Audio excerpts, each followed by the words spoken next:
జై శ్రీకృష్ణ. 1000 రోజుల తపస్సులో 954వ నామాన్ని మనం చేరుకున్నాం. ఈరోజు అమ్మవారి పేరు శూలం బిభ్రతి. ముందుగా ఓంకారం, చివరిలో నమః పదాన్ని జోడిస్తే ఓం శూలం బిభ్రత్యై నమః. శూలం మృగాయుధం అని అమరకోశం. శూలము అంటే ఏంటి అంటే సంస్కృతంలో ఒక రకంగా రోగం అన్నమాట. ఇంకొక రకంగా శంకరుడి యొక్క ఆయుధం అన్నమాట, త్రిశూలం అంటాం కదా.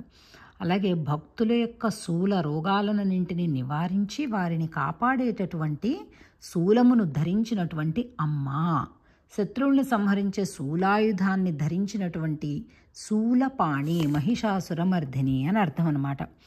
చరణాంగుష్ఠరేఖోత్తం జలమధ్యే సుదర్శనం ప్రదాయ విష్ణవే శూలం స్వయం జగ్రాహ వైష్ణవం. శివనామ కల్పలతాలవాలహ అంటే జలంధర వధ కోసం నీటిలో తన పాదరేఖల నుంచి పుట్టినటువంటి శైవము అనేటటువంటి శూలాన్ని విష్ణువుకిచ్చి వైష్ణవము అయినటువంటి సుదర్శన చక్రాన్ని శివుడు తీసుకున్నట్ట. శైవం శూలం దత్వా వైష్ణవం సుదర్శనం శివః స్వయం జగ్రాహ అని భాస్కరరాయల వారి యొక్క వ్యాఖ్యానం. సో ఇలాగా అమ్మవారు శూలము అంటే రోగములను తొలగించేటటువంటి, దుష్టులను సంహరించేటటువంటి శూలమును చేత పట్టుకున్న తల్లి అని అర్థం ఈ నామానికి. ఇక మంత్రం రూపంలో 11 సార్లు పఠిద్దాం. ఓం శూలం బిభ్రత్యై నమః. ఓం శూలం బిభ్రత్యై నమః. ఓం శూలం బిభ్రత్యై నమః. ఓం శూలం బిభ్రత్యై నమః. ఓం శూలం బిభ్రత్యై నమః. ఓం శూలం బిభ్రత్యై నమః. ఓం శూలం బిభ్రత్యై నమః. ఓం శూలం బిభ్రత్యై నమః.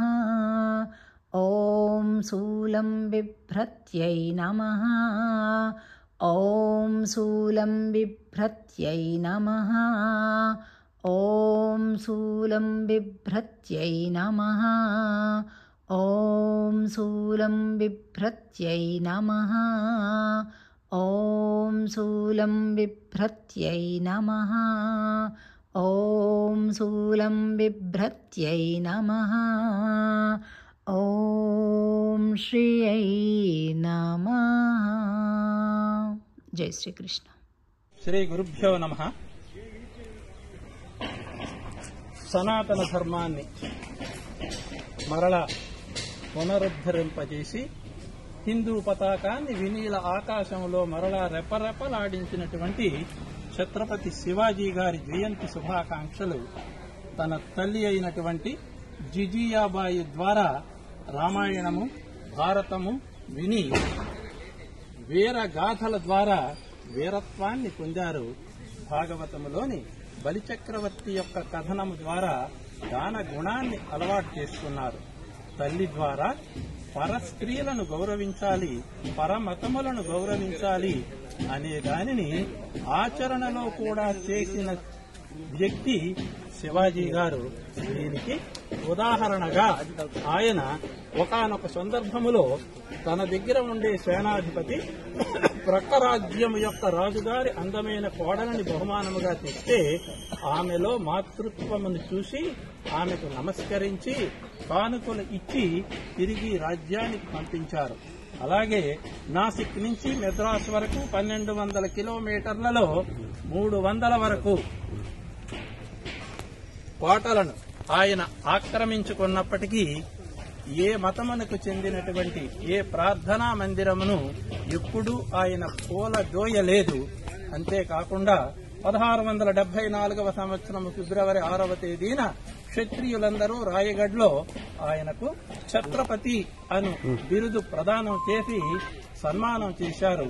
ఆయన తన గురువు గారైనటువంటి సమర్థ రామదాసు గారి యొక్క ప్రతినిధిగా నిరంతరము పరిపాలన చేసినటువంటి గొప్ప వ్యక్తి. ఆయన భారతీయులందరికీ ఆదర్శకులు. ఆయన యొక్క దేశభక్తిని మనందరము స్ఫూర్తిగా తీసుకొని భావి తరాలు ముందుకు సాగాలి అని ఆకాంక్షిస్తూ భారత్ మాతాకి జై, భారత్ మాతాకి జై, భారత్ మాతాకి జై.